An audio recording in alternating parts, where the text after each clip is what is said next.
In the early 1950s, as the Cold War's ideological front lines hardened beyond Europe and Asia, Guatemala emerged as an unexpected focal point of superpower anxiety, not because of its military strength or geopolitical position,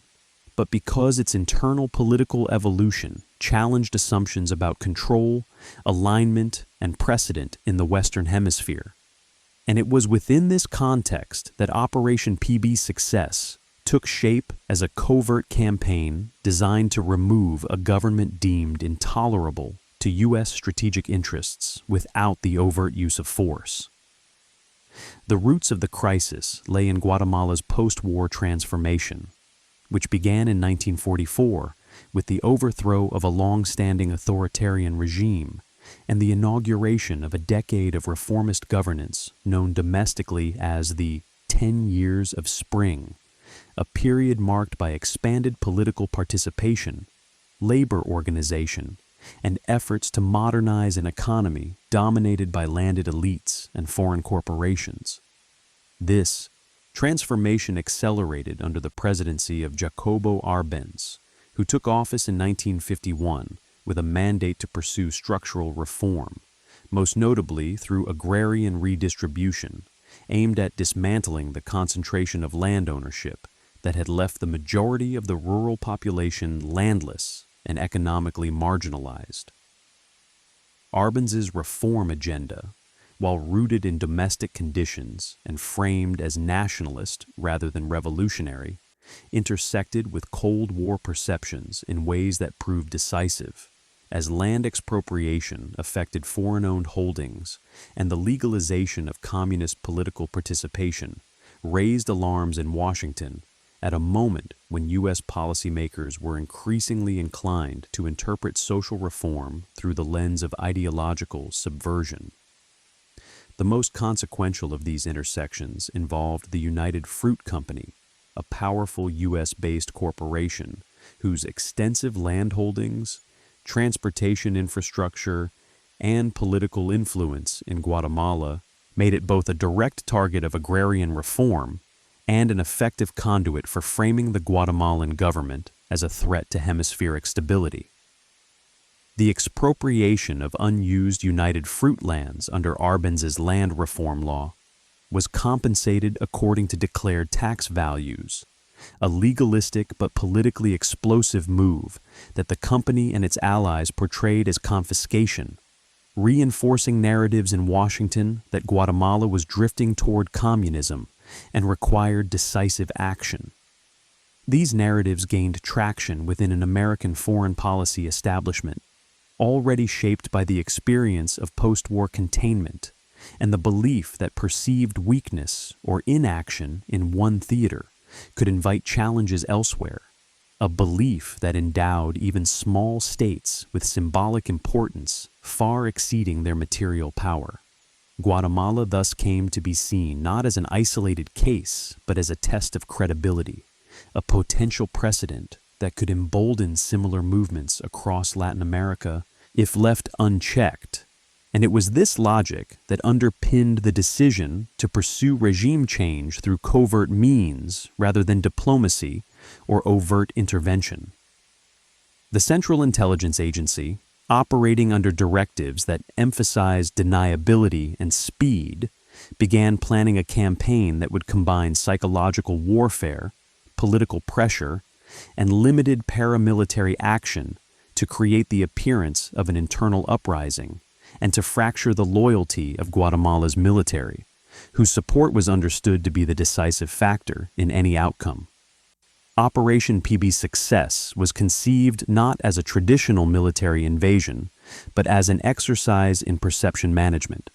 premised on the idea that sufficient fear, confusion, and uncertainty could collapse a government without the need for sustained combat.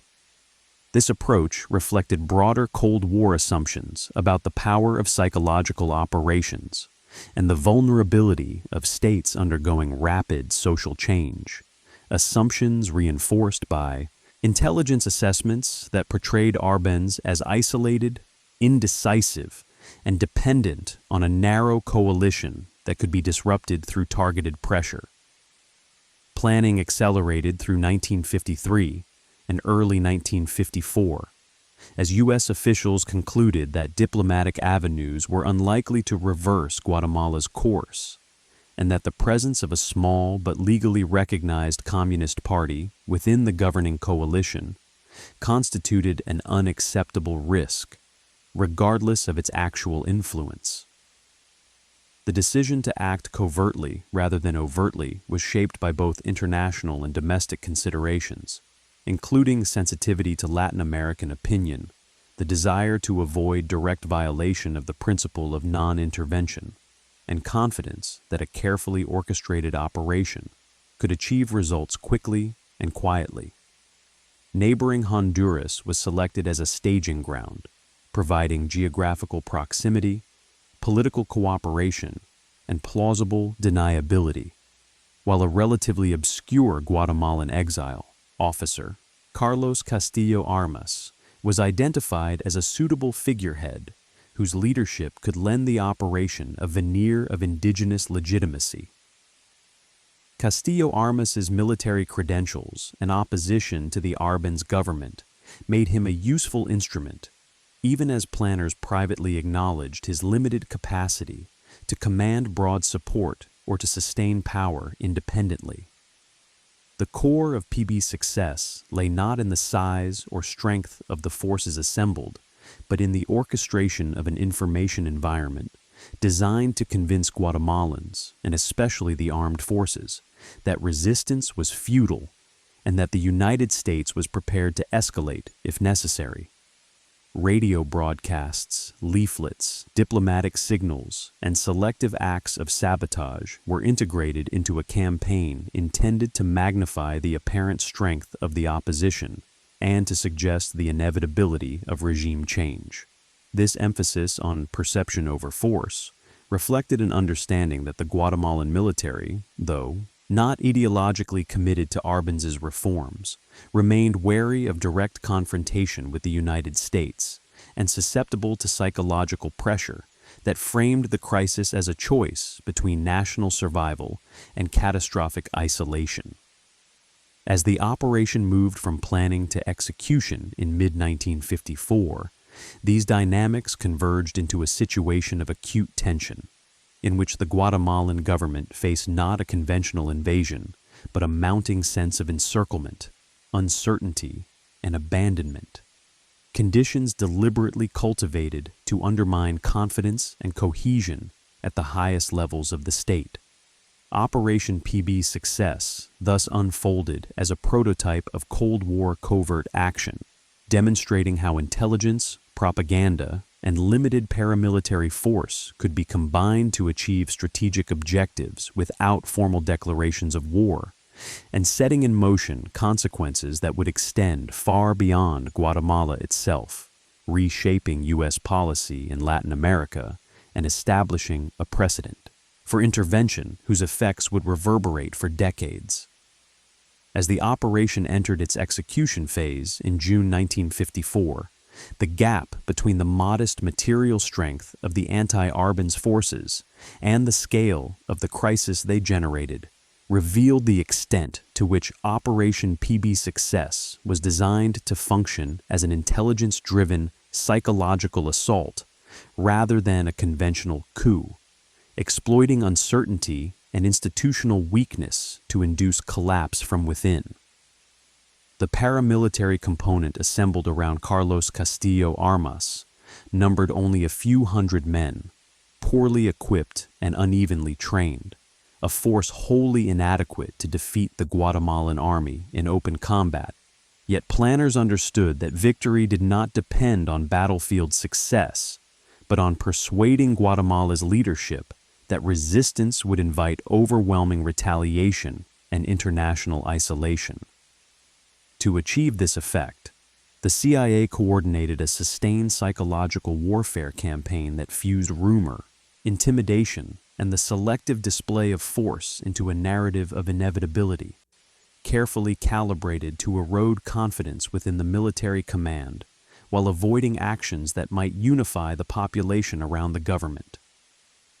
Radio broadcasts played a central role in this strategy, as clandestine transmitters operating under the name Voice of Liberation reported fictitious rebel victories, exaggerated the size of the invading force, and implied the existence of widespread internal defections, creating an atmosphere in which information itself became unreliable and fear filled the gaps left by uncertainty.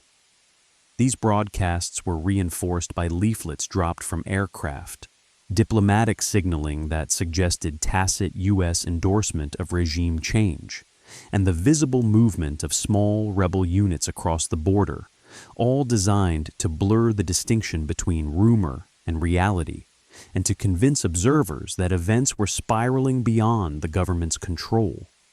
Limited air operations, including sporadic bombing and strafing runs, were conducted less for their military impact than for their psychological effect,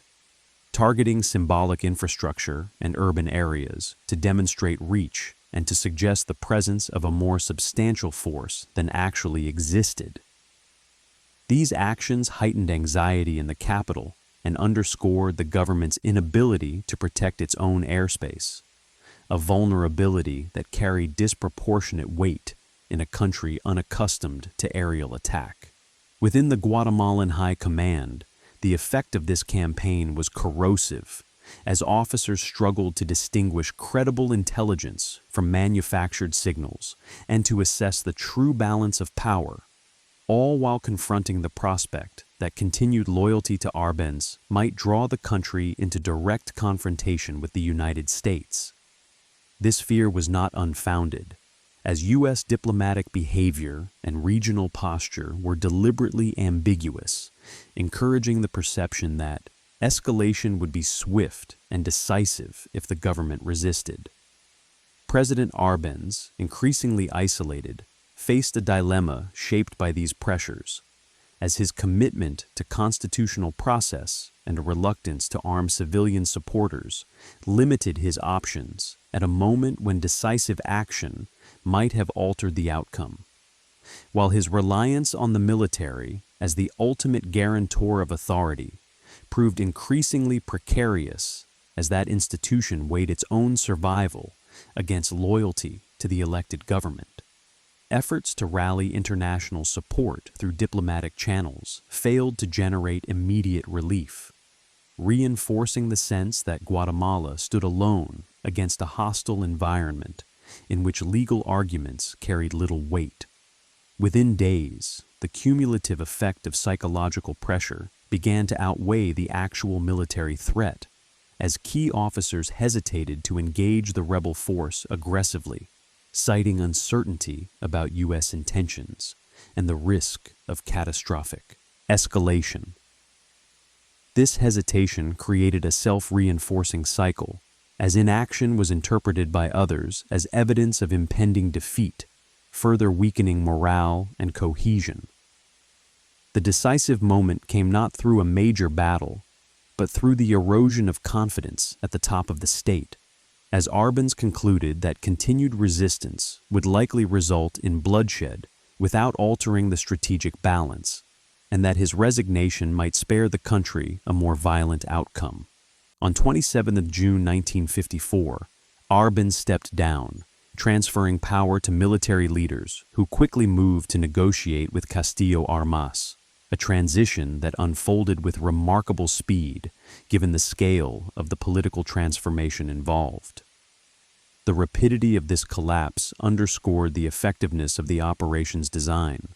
validating the assumption that psychological warfare could substitute for conventional force when applied against a government whose legitimacy depended on institutions vulnerable to external pressure. The immediate aftermath saw the swift dismantling of the reformist coalition that had sustained the 10 years of Spring, as communist organizations were outlawed, labor movements suppressed, and land reforms reversed, signaling a decisive break with the trajectory that had provoked intervention. For the CIA and its political sponsors, PB's success was hailed internally as a model operation,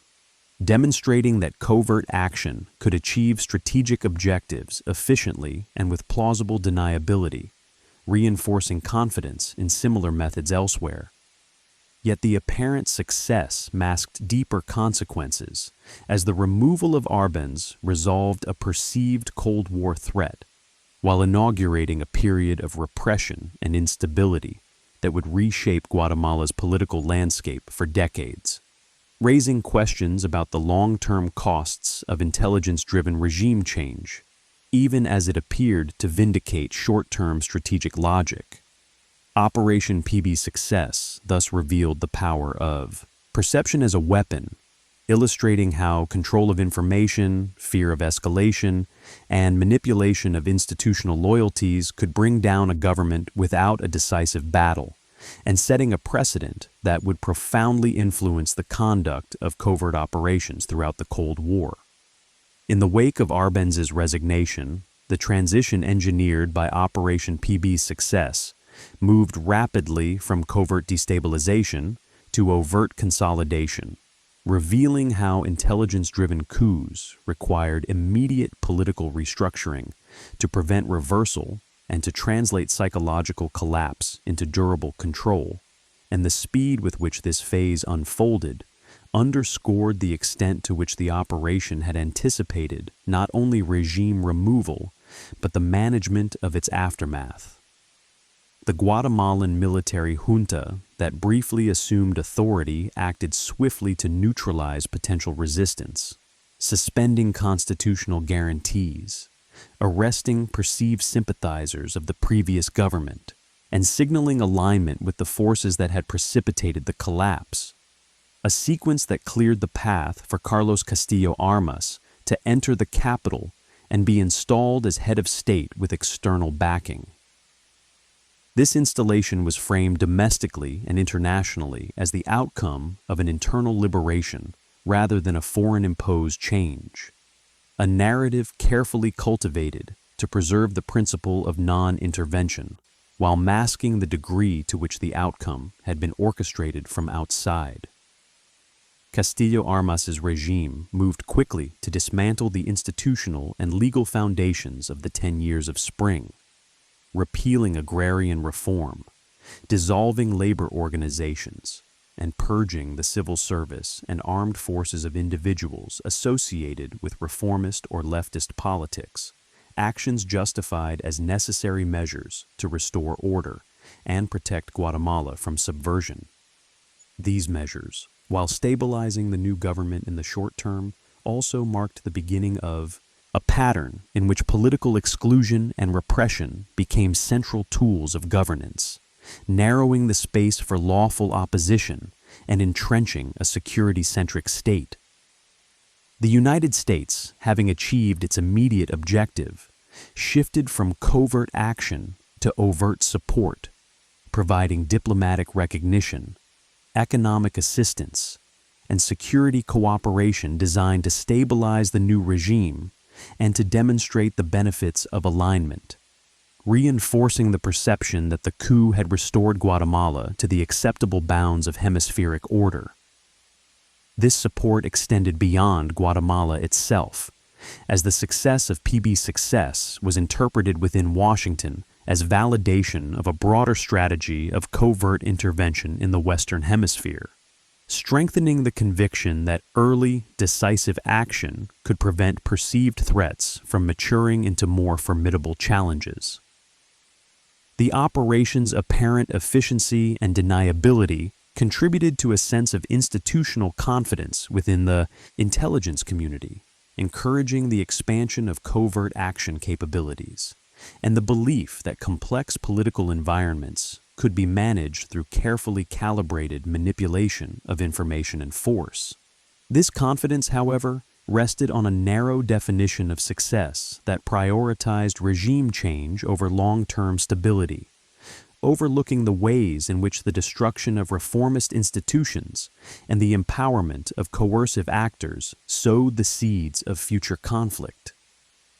Within Guatemala, the reversal of reforms and the repression of political participation fractured society,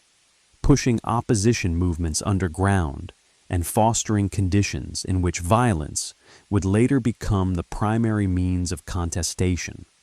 a trajectory that transformed the country into a site of prolonged internal conflict rather than durable alignment. The immediate post-coup period thus revealed the paradox at the heart of PB success, as an operation designed to prevent instability in the short term contributed to the erosion of political legitimacy and institutional resilience over the long term, illustrating how Cold War interventions often substituted control for consent. Regionally, the coup reverberated across Latin America, sending a clear signal that governments pursuing reforms perceived as threatening to U.S. interests could face covert removal regardless of electoral legitimacy, a signal that shaped the behavior of political elites and military institutions throughout the hemisphere. This demonstration effect extended beyond the Americas, reinforcing the belief among both allies and adversaries that the United States possessed both the capability and the willingness to intervene indirectly to shape political outcomes, a belief that would influence Cold War dynamics in diverse contexts. Within the intelligence community, PB's success became a reference point, cited in internal discussions as evidence of what could be achieved through psychological warfare, proxy forces, and the manipulation of elite perceptions, embedding a template that emphasized speed, deniability, and the exploitation of institutional vulnerabilities. Yet, even as it was celebrated as a model, the operation exposed fundamental tensions between covert action and democratic principles, tensions that would resurface repeatedly as similar methods were applied elsewhere, with varying degrees of success and unintended consequence. The consolidation of Castillo Armas's regime thus marked not an endpoint, but a transition, as the immediate crisis gave way to a new political order shaped by exclusion, dependency, and the constant invocation of internal and external threats, conditions that would define Guatemala's trajectory for decades. Operation PB success, in this phase, demonstrated that removing a government was only the first step in a longer process of reordering society, and that the intelligence tools capable of engineering collapse were far less adept at constructing legitimacy or addressing the social conflicts that had driven reform in the first place. As the Cold War intensified, the lessons drawn from Guatemala would inform subsequent interventions, reinforcing a strategic culture that favored covert manipulation over engagement, and that measured success in terms of immediate outcomes rather than durable peace.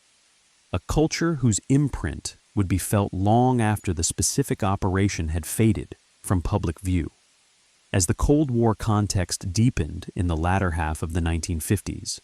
the long-term implications of Operation PB's success became increasingly apparent, revealing how a covert operation that achieved rapid regime change also restructured political incentives in ways that entrenched instability and normalized repression as instruments of state power, not only within Guatemala, but across the broader strategic imagination of U.S. policy toward the developing world. The Castillo Armas government, lacking a broad social base and dependent on military support, governed through exclusion and coercion, relying on emergency measures, surveillance, and the systematic marginalization of political opponents to maintain control, a pattern that reflected both internal weakness and the external logic of Cold War alignment. Agrarian reform was dismantled, land returned to elites and foreign corporations, and labor protections rolled back, reversing the material gains of the previous decade and reasserting an economic order that prioritized stability over redistribution. Yet these reversals did not resolve the underlying inequalities that had driven reformist politics in the first place. Instead, they displaced conflict from the institutional arena into informal and eventually violent channels, as avenues for lawful opposition were closed and grievances accumulated without means of redress. The Guatemalan military, elevated by the coup from an arbiter of order to the central pillar of governance, expanded its role in politics and internal security, embedding itself as the ultimate guarantor of the post-coup order and reinforcing a cycle in which political authority flowed from control of force rather than electoral legitimacy. This militarization of politics was reinforced by external support, as U.S. military assistance and training programs emphasized counterinsurgency and internal security, reflecting a growing conviction that stability in the hemisphere depended on strong security institutions capable of suppressing subversion rather than on inclusive political systems. These assumptions, shaped by the perceived success of PB success, contributed to a regional security doctrine that privileged preemption and control, encouraging military establishments across Latin America to view themselves as guardians against ideological threat and to intervene directly in politics when civilian governments appeared insufficiently reliable. Within Guatemala, the consequences of this doctrine unfolded gradually but inexorably as political repression deepened and cycles of violence escalated, transforming the country into a theater of internal conflict that would endure for decades and impose profound human costs. The link between these outcomes and the 1954 coup was not immediate but structural, as the destruction of reformist institutions and the empowerment of coercive actors created conditions in which armed opposition emerged as one of the few remaining avenues for contestation. Internationally, the operation's legacy extended into the strategic calculations of both allies and adversaries, as the success of PB success reinforced the belief that covert action could serve as a substitute for diplomacy or development in managing perceived threats, a belief that would shape interventions in other regions with varying results. Within the United States, debates about the ethical and strategic implications of such operations remained largely confined to internal channels, overshadowed by a broader consensus that the Cold War required decisive action to prevent ideological expansion, even at the cost of democratic norms. This consensus was reinforced by the absence of immediate blowback, as the rapid collapse of the Arbenz government and the installation of a compliant regime appeared to validate the operation's premises and obscure its longer-term consequences. Over time, however, Guatemala's descent into chronic violence and authoritarianism challenged this narrative, raising questions about the sustainability of security achieved through coercion and the risks inherent in conflating reform with subversion. Analytically, PB success illustrates how Cold War interventions often succeeded on their own terms while failing on broader measures of stability and legitimacy, achieving short-term strategic objectives at the expense of long-term social cohesion. The operation demonstrated the power of intelligence-driven psychological warfare to reshape political outcomes, but it also exposed the limitations of such methods in addressing the structural drivers of conflict, which could not be eliminated through regime change alone. As similar operations were contemplated and executed elsewhere, the Guatemalan case served both as a template and a warning, highlighting the trade-offs embedded in covert action and the difficulty of controlling its downstream effects. In the context of the early Cold War, however, these trade-offs were often discounted, as policymakers prioritized containment and credibility over nuanced engagement, a prioritization that shaped the trajectory of U.S. involvement in the Global South for decades. The enduring significance of Operation PB success thus lies not only in the events of 1954, but in the strategic culture it helped to consolidate, one that viewed political instability through the prism of ideological threat and treated covert intervention as a routine instrument of statecraft. with consequences that extended far beyond the immediate crisis and into the fabric of Cold War history itself. As the Cold War matured and patterns of intervention became institutionalized, Operation PB Success assumed significance beyond Guatemala as a formative episode that shaped how intelligence agencies, military planners, and political leaders conceptualized the management of perceived ideological threats, reinforcing a belief that covert action offered a flexible and deniable means of shaping political outcomes in regions where overt intervention carried unacceptable costs. This belief rested on the apparent clarity of the 1954 outcome,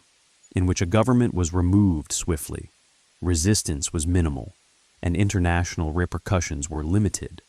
an outcome that appeared to confirm the efficacy of psychological warfare and elite manipulation as tools of statecraft.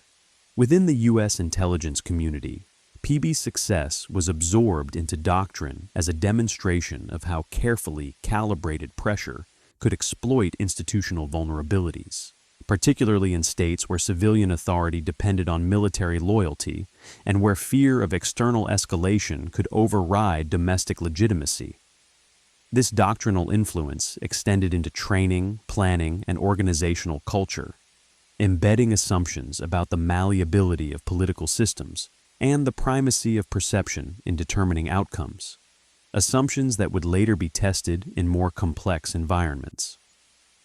The Guatemalan case, however, also revealed the inherent fragility of success measured solely in terms of regime change, as the absence of a broad social base for the post-coup government necessitated ongoing repression and external support,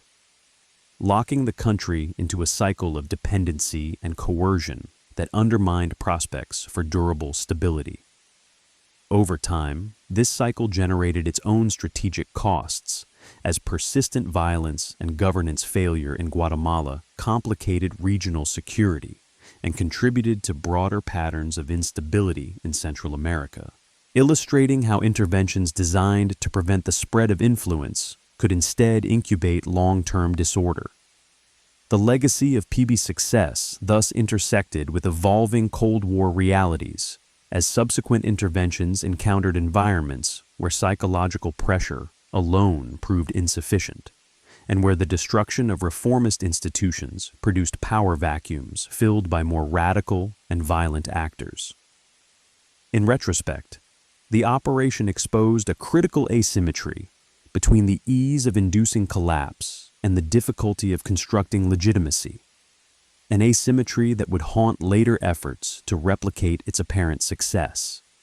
Within Guatemala, the erosion of political avenues for peaceful change fostered a polarization that hardened identities and normalized violence, transforming what had been a contested but functioning political system into a landscape defined by fear, militarization, and protracted conflict. This transformation underscored the limits of intelligence-led solutions to fundamentally political problems, as the tools effective at manipulating elites and institutions proved ill-suited to addressing deep social cleavages and economic inequality. Internationally, the perception of PB Success as a model operation reinforced a strategic culture that privileged short-term control over long-term engagement, contributing to a series of interventions that cumulatively shaped the Cold War's trajectory in the global South. These interventions varied in outcome, but shared a common logic rooted in the Guatemalan precedent, emphasizing deniability, speed, and the manipulation of perception as substitutes for sustained political investment. As the Cold War progressed, the costs of this approach became more visible, as regions subjected to repeated covert interventions experienced chronic instability, humanitarian crises, and weakened state institutions, outcomes that complicated superpower competition and eroded the legitimacy of external involvement. The Guatemalan coup thus occupies a paradoxical place in Cold War history, celebrated in its immediate aftermath as a triumph of intelligence and restraint, yet increasingly recognized over time as a catalyst for long-term violence and insecurity. Analytically, PB's success illustrates how the metrics of success employed during the early Cold War diverged sharply from broader measures of political health, reflecting a strategic environment in which containment and credibility eclipsed considerations of governance and social cohesion. This divergence was not accidental but structural, shaped by the urgency of ideological competition and the belief that failure to act decisively in one case would invite challenges elsewhere, a belief that endowed even small states with disproportionate strategic weight. As historians reassess the operation, it becomes clear that PB's success was less an isolated covert action than a foundational episode in the construction of a Cold War interventionist paradigm, one that fused intelligence, psychological warfare, and proxy politics into a durable model of influence. The consequences of this paradigm would unfold unevenly across decades and regions, but its origins can be traced to the assumptions validated in Guatemala in 1954. The enduring significance of Operation PB's success, therefore, lies not only in the overthrow of a single government, but in the way it reshaped expectations about what intelligence could achieve and at what cost, embedding a legacy that would reverberate through subsequent Cold War interventions, and leaving behind a cautionary example of how success defined narrowly can obscure the deeper dynamics of conflict and instability.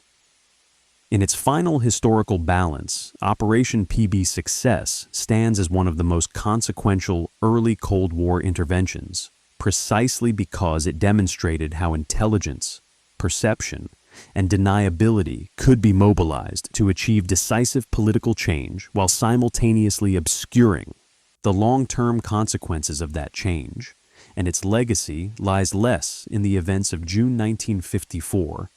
than in the strategic assumptions it validated and the patterns of behavior it normalized. The overthrow of Guatemala's elected government resolved an immediate concern within Washington about precedent and credibility, reinforcing the belief that reformist nationalism could be managed through covert action before it hardened into something more resistant to pressure. Yet this belief rested on a narrow conception of stability that equated alignment with order and discounted the structural effects of repression and exclusion. By dismantling institutions capable of mediating social conflict and elevating coercive power as the primary mechanism of governance, the post-coup order transformed political competition into a security problem, a transformation that would shape Guatemala's trajectory through decades of violence and fracture without delivering the durable stability the operation had ostensibly sought to secure. The apparent success of PB's success thus masked a deeper failure, as the methods that induced rapid collapse proved incapable of constructing legitimacy or addressing the inequalities that had driven reform, revealing an asymmetry between the ease of disruption and the difficulty of reconstruction that would recur throughout the Cold War. Within the intelligence and policy communities, however, the operation's immediate outcomes carried disproportionate weight, embedding a confidence in covert action that would inform subsequent decisions and contribute to a broader interventionist paradigm in which perception management and elite manipulation were treated as reliable substitutes for political engagement. This paradigm, forged in the early Cold War's atmosphere of urgency and fear of ideological contagion, prioritized speed and deniability over sustainability, encouraging a style of statecraft that could remove governments but rarely resolved the conflicts that made them vulnerable. Guatemala became an early illustration of how such interventions could stabilize alignments while destabilizing societies, producing regimes that endured through force and external support rather than consent, and sowing the conditions for prolonged internal conflict that would eventually impose far greater human and strategic costs than those the operation had been designed to avoid. As the Cold War unfolded, the lessons drawn from PB's success would be applied unevenly and often uncritically, shaping interventions in diverse contexts where local dynamics differed markedly from those in Guatemala. Yet the underlying assumption remained constant, that the manipulation of perception and power at the elite level could reliably determine political outcomes. In retrospect, this assumption underestimated the resilience of social grievances and overestimated the capacity of coercion to deliver lasting order, a miscalculation whose effects became increasingly visible as the Cold War progressed and as regions subjected to repeated interventions struggled to escape cycles of violence and fragility. Operation PB's success thus occupies a critical place in Cold War history, not merely as a successful coup, but as a formative episode in the evolution of covert intervention as a tool of superpower competition, illustrating both its tactical effectiveness and its strategic limitations. Its enduring significance lies in the way it reshaped the boundaries of acceptable action, lowering the threshold for intervention while raising the long-term costs of governance by force, and in doing so, it revealed a central paradox of the Cold War, that efforts to impose order through secrecy and speed often produced instability that persisted long after the immediate threat had been removed. In this sense, the Guatemalan coup of 1954 was not simply an event, but a turning point in how power was exercised in the shadow of ideological rivalry, leaving behind a legacy that would reverberate across continents and decades, and underscoring how the intelligence war of the early Cold War shaped not only outcomes, but the very logic by which those outcomes were pursued.